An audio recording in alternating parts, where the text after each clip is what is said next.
2025 को लेके बहुत बड़ी बड़ी बातें हो रही है। मैं कहता हूँ कि एक बार आप इस एंगल से सोचो कि 2025 में आप निकल लिए तो क्या होगा।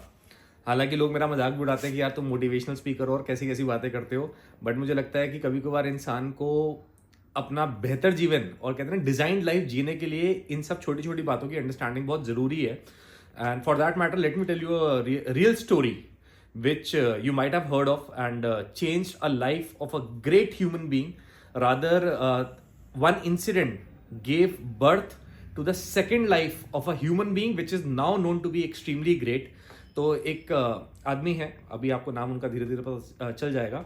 उनके ब्रदर की डेथ हुई, तो poor reporting of poor reporters, तो उन्होंने क्या किया कि गलती से एक ब्रदर की डेथ में समझा कि दूसरे ब्रदर की डेथ हो गई है और सारी न्यूज जो है वो दूसरे ब्रदर के हिसाब से छाप दी और उनको अच्छे खासे तरीके से बदनाम कर दिया कि finally the merchant of death have died, the man who came up with dynamite, who induced Wars in the countries and what not about that person, और अच्छे से छाप दिया। अब जैसे ही जो इंसान जिंदा था तो उसको पता चला कि अरे मेरे बारे में ऐसे ऐसे बातें हो रही हैं, तो 2 दिन वो भी शांत रहा। बड़ा इंटरेस्टिंग आदमी था वो भी, और काफी पेटेंट्स हैं उनके नाम पे, तो बहुत इंटेलेक्चुअली स्ट्रांग थे। तो कहते हैं 3-4 दिन शांत रहते हैं, देखते हैं कि मेरे बारे में मेरे मरने के बाद दुनिया बात क्या करती है।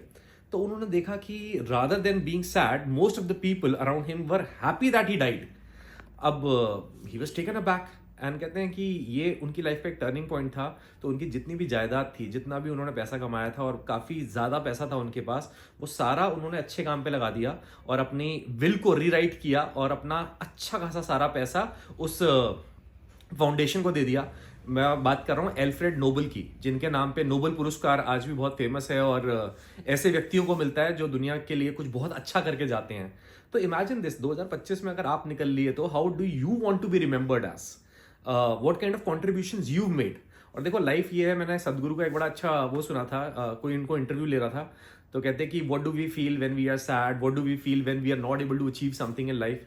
तो कहते हैं यार कि we are born naked, will go back naked. क्या लेकर आए थे आप, क्या लेकर जाए थे, and bloody hell whatsoever is happening with you in this life, you are still at the profit side. कुछ आपके पास है ही, आपको आप लेके कुछ नहीं आए थे, आप छोड़ के कुछ नहीं जाओगे। मतलब everything whatever was given to you from here, that belonged to this land only, which was gifted to you till the time you were here. तो इतना लोड लेने का नहीं है, और ये सोचने का है कि 2025 में अगर बाई चांस अपना टिकट कट जाता है तो what can be the best way to be remembered when you go back.